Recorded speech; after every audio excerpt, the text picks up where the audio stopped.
사람 뭔 소리 하는 거야? 보험사면 사진이 제일 중요해요. 나중에 딴소리 하지 말아요. 글쎄 제대로 났네. Oke lo John, selamat pagi sampai sore. Kembali lagi di channel Movie Man Universal. Kali ini kita kedatangan yang sangat-sangat membuat kita ngaceng. Maksud saya, kedatangan film yang bikin kalian semua penasaran. Film ini mengisahkan tentang seorang bos kejahatan yang paling disegani di kota ini, John. Meskipun selamat dari serangan tersebut, Jang Dong-seo sangat marah dan bertekad untuk menemukan dan membalas dendam kepada pembunuhnya. Tanpa banyak spoiler. Jadi langsung saja kita Kita kumpulkan energi.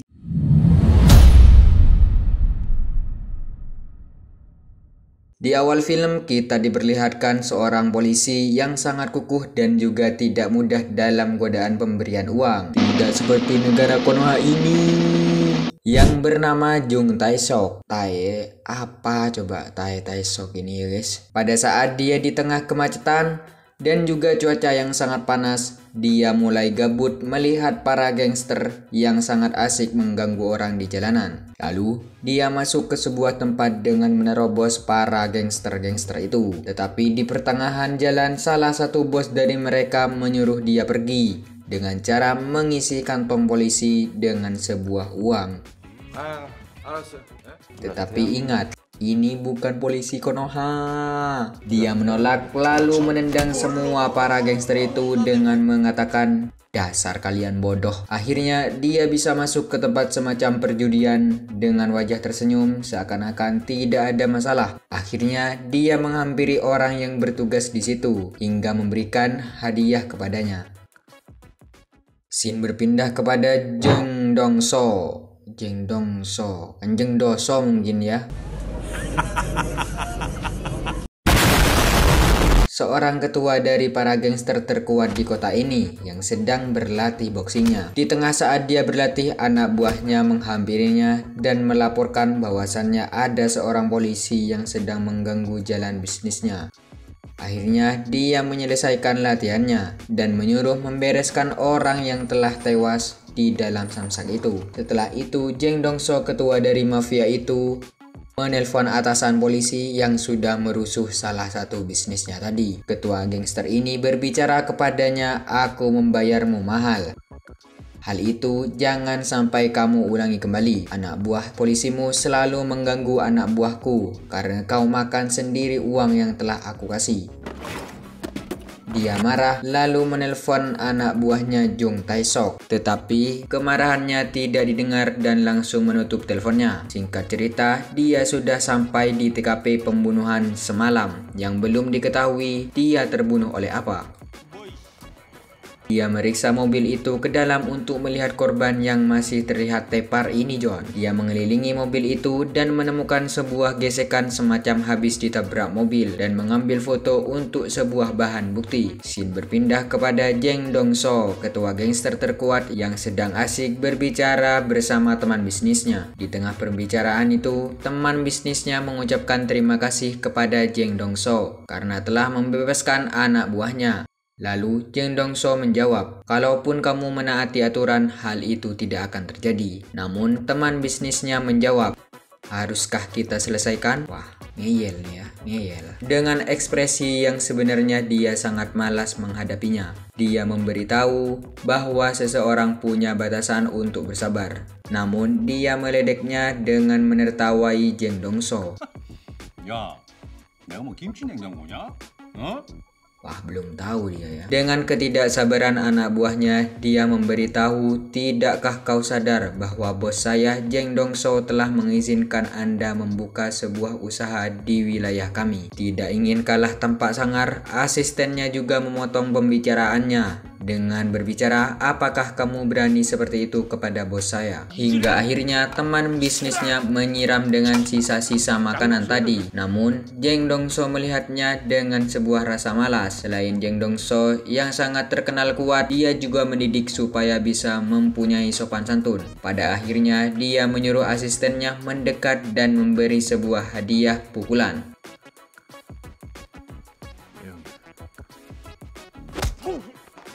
Dia mengucapkan, "Tidakkah kalian sopan saat para bos berbicara?" Kemudian Jeng Dongso juga menyuruh asisten temannya mendekat. Hal yang tak terduga terjadi. Jeng Dongso, ketua dari gangster terkuat ini, memberikan tontonan kegilaannya kepada teman bisnisnya dengan memegang giginya hingga mematahkannya. Untung lehernya gak ikut ya. Hal itu membuat dia tidak bisa mengejeknya seperti tadi. Jeng Dongso lalu menaruh giginya ke gelas dan menyuruh dia meminumnya. Dengan wajah penuh dengan semangat, dia meminumnya tanpa paksaan. Tanpa paksaan ya guys ya, tanpa paksaan. Scene berpindah kepada polisi yang sedang sibuk mencari bukti-bukti soal pembunuhan tersebut. Di saat tengah rapat, mereka semua mengatakan bahwa di sana tidak ada bukti-bukti rambut, dompet, hingga sidik jari. Mereka semua mengira sebuah perampokan. Pada saat di tengah-tengah rapat, ketua dari para polisi itu menghentikan dan menyuruh mereka semua bubar. Namun polisi satu ini, Jung Tae-sok, mengasih 3 bukti dalam 1 bulan lalu dan menjelaskan bahwa pembunuhan ini menggunakan sebuah pisau dan ukurannya sama setiap pembunuhannya dilakukan. Dia mengatakan bahwa ini adalah jelas pembunuhan berantai. Namun teman-temannya yang lain mengatakan ini bukan Amerika Serikat yang bisa menjual beli senjata api. Ini Korea yang tak bisa membeli senjata api. Jadi semua pembunuh akan memakai pisau. Namun Jung Tae-sok tidak mudah mengikuti arus. Dia tetap kukuh dan menganggap ini adalah pembunuhan berantai. Jung Tae-sok tetap mencoba terus meyakini temannya dengan mengatakan kalau ini semua tidak cepat selesai, maka bajingan ini akan terus menyerang siapa saja dan kapan saja. Atasannya yang mendengar hal itu terus memarahinya dan mengatakan, "Apakah kamu ingin pujian?" Kata-kata itu yang seakan-akan tidak memperbolehkannya terjun kepada kasus itu. Jung Tae-sok marah. Dia akan mencari pembunuh itu sekaligus meninggalkan rapat tersebut. Scene berpindah kepada Jeng Dongso yang sudah selesai mengakhiri meetingnya. Dia meminta kepada anak buahnya untuk pulang sendiri. Di tengah perjalanan hujan, dia yang so asik sibuk sendiri dengan teleponnya. Kemudian seseorang tak dikenal menabrak mobilnya dari belakang. Dengan latar belakang ketua bos gangster tak terkalahkan, dia turun dan tidak lupa menggunakan wajah tengilnya. Akhirnya orang tak dikenal itu meminta maaf karena jalan yang lumayan licin. Dengan tidak keberatan, Jeng Dongso memaafkannya dan menyuruh dia pergi. Di saat dia sudah membalikan badannya, orang tak dikenal itu menusuknya dari belakang. Sebagai ketua gangster terkuat, dia tak mau kalah walaupun tusukannya membuat dia kesakitan. Orang itu menyerangnya dengan sangat-sangat brutal. Seperti layaknya orang penuh dendam. Jeng Dongso dengan badannya yang seperti gorila membuat dia kewalahan untuk memberikan tusukan lagi hingga dia memegang pisaunya dan melemparnya ke sebuah mobil. Dia membogemnya dengan kekuatan penuh, tapi karena kelincahannya akhirnya tidak kena dong. Dengan darah yang terus keluar dari tubuh Jeng Dongso, namun akhirnya Jeng Dongso mampu membogem dada sebelah kiri orang tak dikenal itu. Hal itu membuat dia memilih kabur dengan mobilnya dan menabrak Jeng Dongso yang sudah kesakitan karena tusukannya. Akhirnya dia tidak sadarkan diri. Singkat cerita, Jeng Dongso dilarikan ke rumah sakit karena darahnya yang terus-menerus keluar. Di balik itu semua, anak buahnya yang mendengar Jeng Dongso, ketua dari gangster, masuk rumah sakit dipimpin oleh asistennya, mereka semua menyerang gangster sebelah tanpa diketahui bahwa Jeng Dongso bukan disebabkan oleh gangster melainkan sosok orang asing yang tak dikenal. Scene berpindah kepada Jeng Dongso yang sudah mulai sadar dari tidurnya. Maksud saya bangun dari pingsannya John. Setelah dia melihat tangannya yang diliputi banyak kabel, dia langsung mencabutinya. Wah, emang benar-benar gila ini orang ya. Dia memilih untuk dirawat di rumah pribadinya saja. Singkat cerita, setelah dia mulai sembuh, asistennya menghampiri dan melapor bahwasannya dia menduga pasti ini jebakan Sang Dosi, teman bisnisnya. yang semalam sudah diserang oleh asistennya. Namun Jeng Dongso membantah, dia bukan orang bisnis kita, bajingan itu berbeda dengan kita. Lalu Jeng Dongso menyuruh mengambil sebuah buku dan dia menuliskan petunjuk lalu menyuruhnya untuk pergi mencari informasi lebih lanjut. Tidak lama kemudian, polisi tengil Jung Tae-sok datang dengan menginterogasinya sekaligus menertawakannya.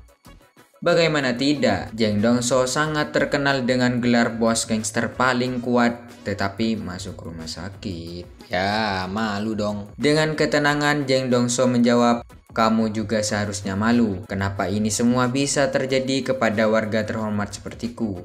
Terhormat. Mereka berdua mempunyai tujuan yang sama. Jung Tae-sok ingin menangkapnya karena tugasnya melindungi masyarakat.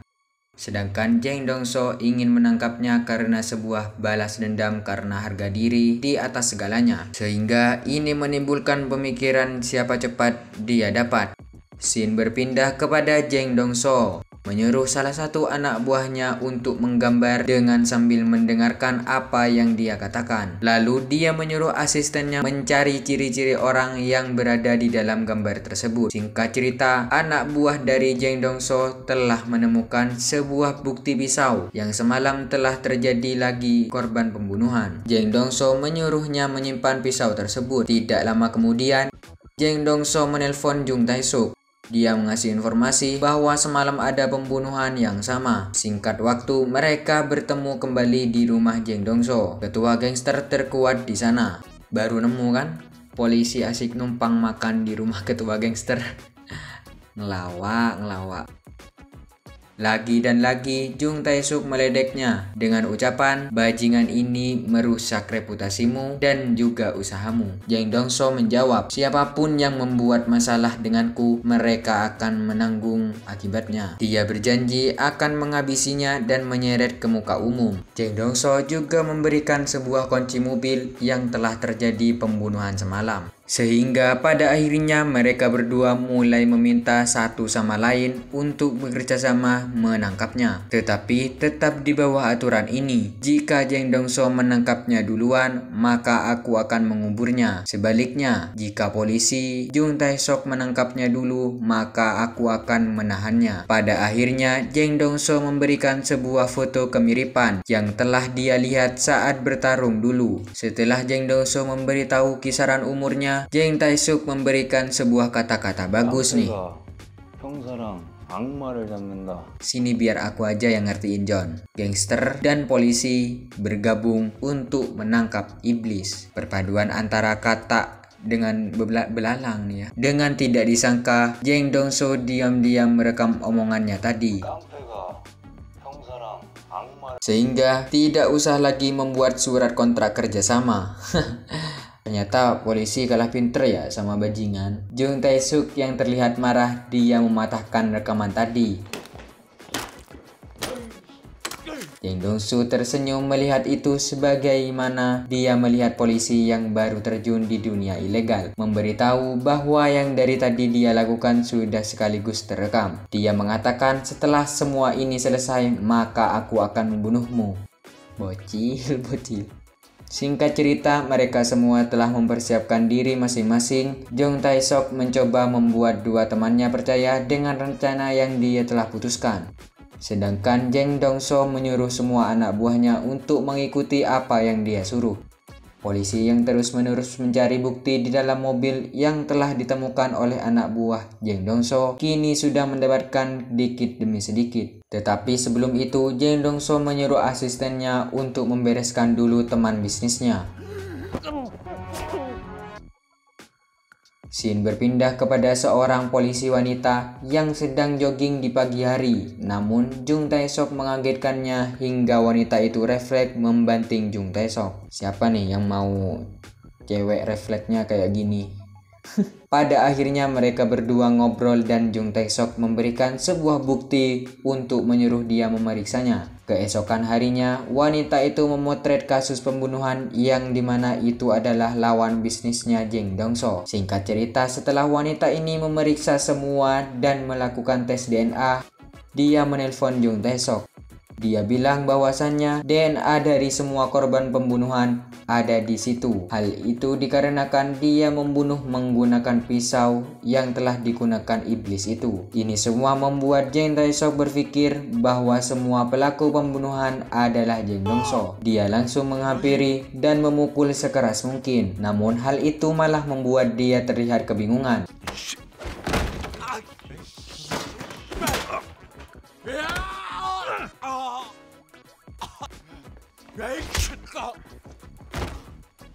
Setelah dia tidak bisa melawan lagi, akhirnya Jung Tae-sok bertanya, "Apakah kamu yang membunuh semalam?" Dia menjawab, "Ya, aku yang membunuhnya." Namun Jung Tae-sok tidak bisa membatalkan semua rencana yang telah disepakati kemarin. Karena Jeng Dong-so sudah telah ada kontrak bukti CCTV. Kok jadi polisinya yang goblok ya? Jung Tae-sok lagi-lagi mengancamnya, "Setelah semua ini selesai, maka aku akan membunuhmu." Tadi aja kalah. Scene berpindah saat Jeng Dong-so menghadiri pemakaman lawan bisnisnya yang semalam dia telah bunuh sendiri. Lalu dia menghampiri asistennya. Dia mulai menyadari bahwasannya Jeng Dong-so lah yang membunuh bosnya. Singkat cerita, di saat Jeng Dong-so dan Jung Tae-so memeriksa mobil bekas pembunuhan, tiba-tiba sekelompok gangster sebelah menyerang Jeng Dong-so. Jung Tae-so yang tidak tahu apa-apa terlihat kebingungan. Di saat kondisi seperti ini, Jeng Dong-so mengeluarkan semua kemampuannya. Dia membogem hingga membanting sekelompok gangster itu.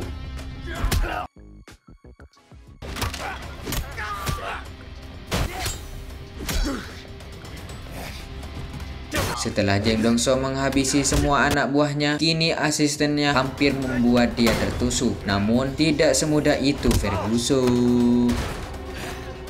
Kini sekarang saya makin percaya bahwasannya dia pantas menjadi ketua dari gangster tak terkalahkan. Namun Jung Tae-sok masih memiliki hati penolong. Dia tidak tega melihat musuhnya yang sudah sekarat. Dia yang melihat hal itu langsung melempar dan memarahinya hingga menyuruh Jung Tae-sok pergi. Setelah ketua gangster itu menguburnya dan juga Jung Tae-sok yang terlihat kesakitan, akhirnya mereka kembali ke misi utama mencari seorang iblis tak dikenal itu. Setelah hampir saja masuk ke dalam perangkap yang sudah direncanakan, namun hal itu sudah terpantau dulu oleh sang iblis itu. Hingga akhirnya Jung Tae-sok memutuskan semua teman-temannya untuk mengejar iblis itu.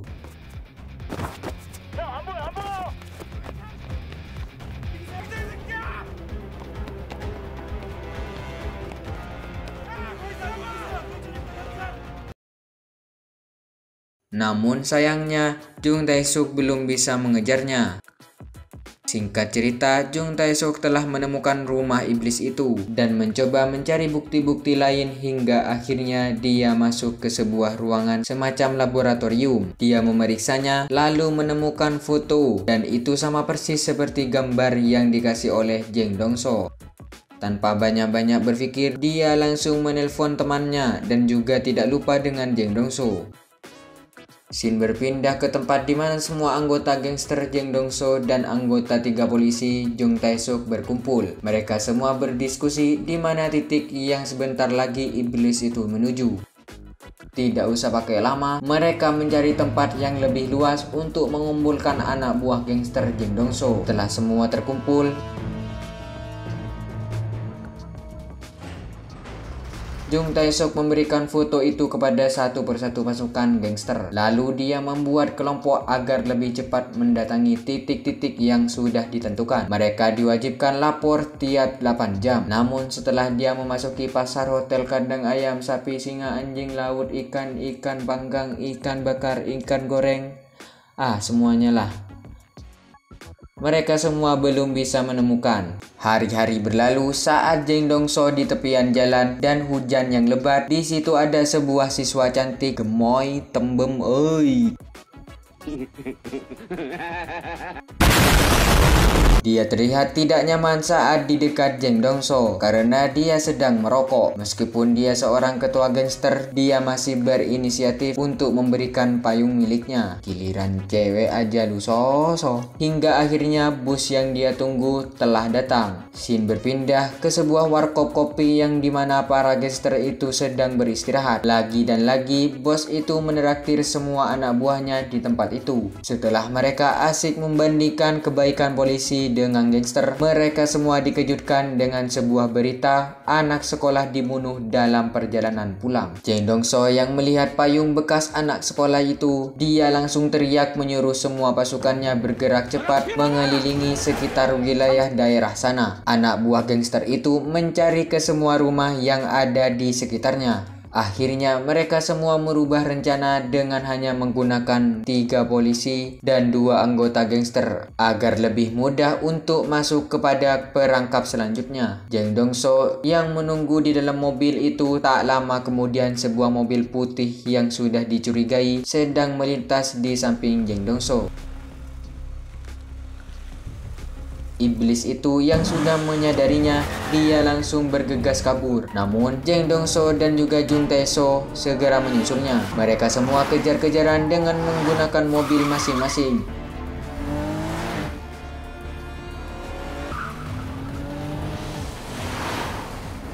Sehingga pada akhirnya mereka semua saling tabrakan.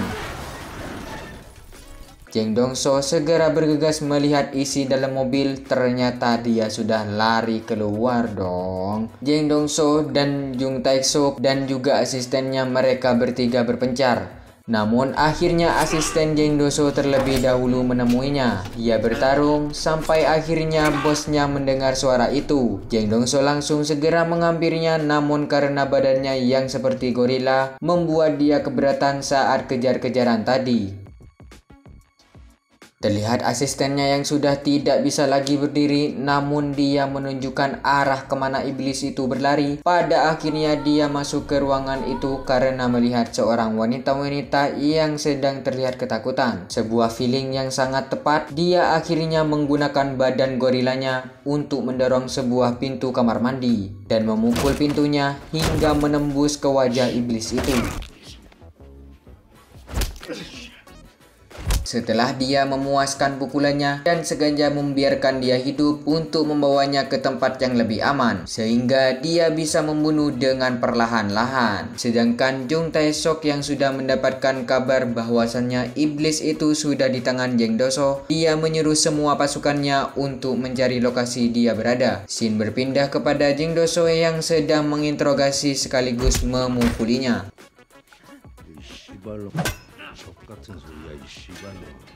Pada saat hampir memenggalnya, Jung Tae-sok menabraknya menggunakan mobil hingga membuat dia tidak sadarkan diri.